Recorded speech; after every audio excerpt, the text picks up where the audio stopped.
Stock మార్కెట్‌లో స్టార్టింగ్‌లో olden డేస్‌లో మీరేదైనా షేర్ కొనాలన్నా, అమ్మాలనుకున్నా గూడా మీకు డైరెక్ట్ ఆప్షన్ ఉండేది కాదండి. మీకేదైనా ఇంట్రెస్ట్ ఉంది షేర్ కొనుక్కుందాం అనుకోండి, మీ బదులుగా మీ బ్రోకర్ అనేవాళ్ళు మీ పేరు మీద షేర్స్ అనేవాళ్ళు కొనేవాళ్ళు. ఆ కొన్నదనేది ఎట్లుండదంటే ఫిజికల్ ఫామ్‌లో ఉండేది. ఫిజికల్ ఫామ్ అంటే మెటీరియల్ ఫామ్‌లో ఉండేది. సపోజ్ నేను శరత్ అండి.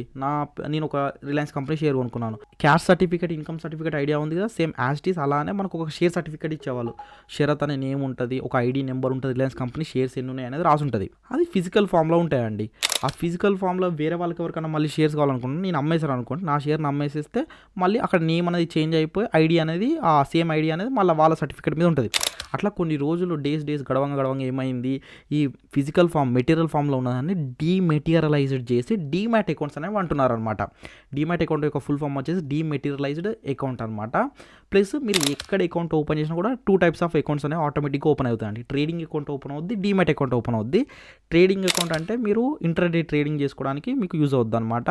డీమ్యాట్ అకౌంట్ అంటే ఏంటంటే మీరు షేర్స్ కొనుక్కొని లైఫ్ లాంగ్ హోల్డ్ చేసుకోవడానికి ఉంటుంది అనమాట. ఇది ఒక్కసారి మీరు ఓపెన్ చేసినప్పుడు ఆటోమేటిక్గా 2 అకౌంట్స్ అనేవి ఓపెన్ అయిపోతాయి. ట్రేడింగ్కి సంబంధించి ఏమైనా డౌట్ ఉంటే కామెంట్ సెక్షన్లో కామెంట్ చేయండి. ఫుల్ వీడియో అనేది ప్రొవైడ్ చేస్తాను. Okay, thank you so much అండి.